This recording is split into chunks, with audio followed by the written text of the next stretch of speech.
तो दोस्तों इमेजिन करो, एक ऐसा इंसान जिसने सालों तक एआई को ऑलमोस्ट हर डिसीजन पर ओपनली चैलेंज किया, आज वही इंसान एआईएफएफ को खुद एप्लीकेशन लेकर खड़ा है। और सिर्फ एप्लीकेशन नहीं है, पूरे 4.1 करोड़ का एक मैप है जो कि अगर मैनेजर बनाते हैं एआईएफएफ अंडर 15 टीम का तो वो यूज़ किया जाएगा, जो कि एआईएफएफ को ₹0 देने पड़ेंगे। तो आज हम इसी वीडियो में बात करेंगे कि आखिर ये प्रपोज़ल है क्या और एक्सेप्ट होगा या नहीं, सारी बातें इस वीडियो में। तो थोड़ा सा कॉन्टेक्स्ट दे देता हूँ। सबसे पहले कॉन्टेक्स्ट समझते हैं। कुछ दिन पहले एआईएफएफ ने FIFA under 15 boys world cup का जो 2016 को हो रहा है, तो उसको ध्यान में रखते हुए कोचिंग और सपोर्ट स्टाफ की एप्लीकेशन इनवाइट की थी। ये वर्ल्ड कप अज़रबैजान में होने वाला है और फीफा इसे सिर्फ वर्ल्ड कप नहीं बल्कि फुटबॉल फेस्टिवल का नाम भी से प्रमोट कर रही है। ऑब्वियस सी बात है, इंडिया होस्ट नहीं है लेकिन इंडिया पार्टिसिपेट करेगा और ये टूर्नामेंट इंडियन फुटबॉल का फ्यूचर के लिए बहुत बड़ा अपॉर्चुनिटी है होने वाला है। इसी वजह से सबसे बड़ा सवाल है कि इस टीम को लीड कौन करेगा। रंजीत बजाज कर सकते हैं। इसी बीच एक और बहुत इंटरेस्टिंग चीज़ हुई। मिनर्वा अकेडमीज ने पहले हेलसिंकी कप जीता और उसके बाद गोतिया कप जीता। और ये दोनों अचीवमेंट के बाद रंजीत बजाज ने एक वीडियो अपलोड की थी जो आपने भी देखी होगी, जहां उन्होंने एएफएफ से रिक्वेस्ट की उन्हें अंडर 15 प्रोजेक्ट का हिस्सा बनाया जाए। उनका मानना था कि अगर उन्हें मौका दिया तो India FIFA under 15 world cup में हिस्ट्री क्रिएट कर सकता है। अगर जीते नहीं तो कम से कम अच्छा परफॉर्मेंस देंगे, कुछ बड़ी टीम्स को हराएंगे। ये बहुत बड़ा फ्यूचर के लिए, इंडियन फुटबॉल के लिए बहुत इम्पोर्टेंट है। उसके बाद सोशल मीडिया पर भी काफ़ी डिस्कशन हुआ, बहुत सारे क्रिएटर, और ऑनेस्टली मैंने भी अपनी वीडियो में कहा था, अभी मेरी पिछली वीडियो में, कि अगर किसी को चांस मिलना चाहिए तो वो है रंजीत बजाज। और शायद ये आवाज़ तक पहुंच गई है क्योंकि फाइनली उन्होंने एएफएफ को ऑफिशियल एप्लीकेशन सबमिट कर दी है, क्योंकि उनकी वीडियो काफ़ी वायरल हो गई थी, बहुत सपोर्ट मिला उसकी वजह से। लेकिन इसमें भी एक ट्विस्ट है, यहाँ एक इंटरेस्टिंग ट्विस्ट भी है। बहुत लोग सोच रहे हैं रंजीत बजाज हेड कोच होंगे, लेकिन ऐसा नहीं होगा। Ranjit Bajaj as a manager जा सकते हैं और मैनेजर की भी पोस्ट कम नहीं होती। जो कोच होता है वो टैक्टिक्स संभालता है, लेकिन मैनेजर जो होता है पूरा प्रोजेक्ट प्लानिंग, कोऑर्डिनेशन और एग्जीक्यूशन हैंडल करता है, जैसे कि उन्होंने मिनर्वा अकेडमी में की है। तो उन्हें एक्सपीरियंस है, इसलिए क्लियरली लग रहा है कि रंजीत बजाज सिर्फ कोचिंग नहीं, पूरा अंडर 15 जो वर्ल्ड कप होने वाला है उसको संभाल सकता है। 4.1 करोड़ का कंप्लीट मास्टर प्लान है। और अब इसको बड़ा सवाल ये है, इस 4.1 करोड़ प्लान में ये क्या, एक एक पॉइंट देखते हैं इसमें क्या क्या है। पहला होएगा हमारा कोचिंग स्टाफ। इस बजट में इंक्लूड होंगे 30 लाख का बजट होगा। ये हेड कोच होगा, असिस्टेंट कोच होगा, गोलकीपिंग कोच होगा, और ये अपना फिजिकली जो देखते हैं फिजियोथेरेपिस्ट होगा, और कंप्लीट प्रोफेशनल सपोर्ट स्टाफ होगा। और नेशन वाइड स्काउटिंग होगी, वो उसका बजट होगा 40 लैक्स। ये पार्ट होगा, पर्सनली मुझे काफ़ी इंटरेस्टिंग लगा क्योंकि मिनर्वा अकेडमी की सबसे बड़ी स्ट्रेंथ यही है कि रंजीत बजाज ने स्काउटिंग कराई थी, कंट्री के हर एक कोने से स्काउटिंग की है।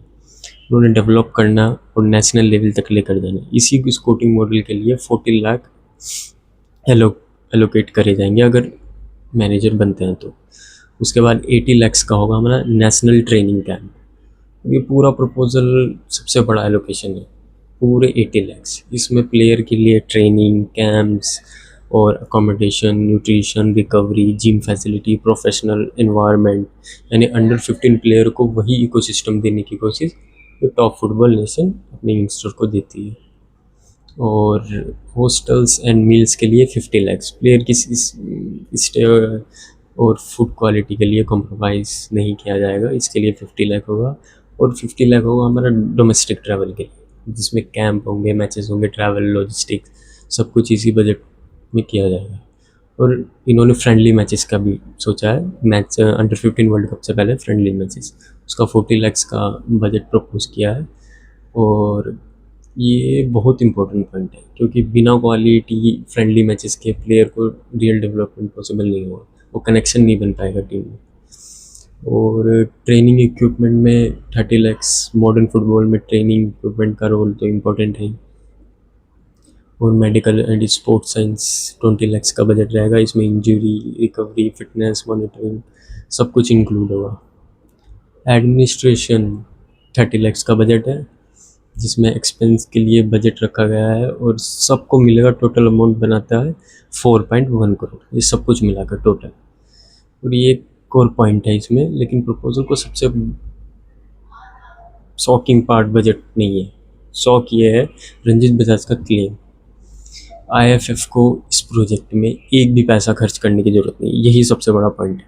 बस उन्हें मैनेजर बनाना है और कुछ नहीं देना है। अब ये फंडिंग कहाँ से आएगी? प्राइवेट इन्वेस्टर हैं या पब्लिक डोनेशन है, स्पॉन्सर्स है, या खुद रंजीत बजाज ऑफिशियली क्लियर नहीं किया है, लेकिन प्रपोजल क्लेम यही किया गया है और इसी वजह से प्रपोजल इतना ज़्यादा डिस्कशन में है। और शायद एएफएफ सोचेगी इसके बारे में। देखो ये इतना इम्पोर्टेंट क्यों है? इंडियन फुटबॉल की फाउंडेशन ही यूथ फुटबॉल है। जो प्लेयर अंडर 15 है वही प्लेयर कल अंडर 17 खेलेंगे, फिर अंडर 20 और अंडर 20 अंडर 23 की टीम इंडिया की बेस्ट होती है। नेशनल टीम में आके वो बेकार हो जाती है क्योंकि गेम टाइम नहीं मिलता।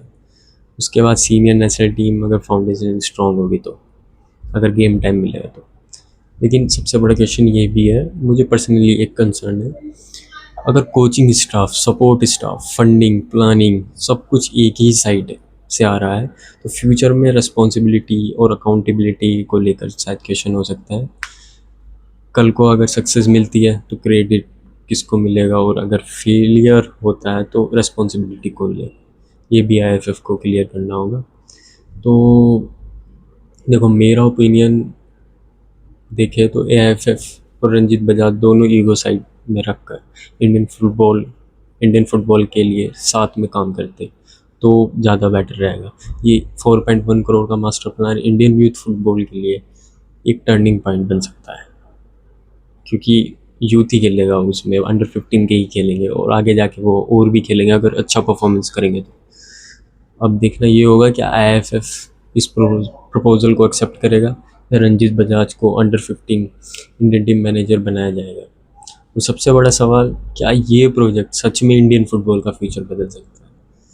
अपना ओपिनियन कमेंट में ज़रूर बताना, मैं हर कमेंट पढ़ता हूँ। अगर वीडियो पसंद आई तो लाइक सब्सक्राइब ज़रूर करना, फुटबॉल फैंस के साथ शेयर करना और चैनल को सब्सक्राइब करना मत भूलना। मैं ऐसे ही इंडियन फुटबॉल के डिटेल एनालिसिस लेकर आता रहूँगा।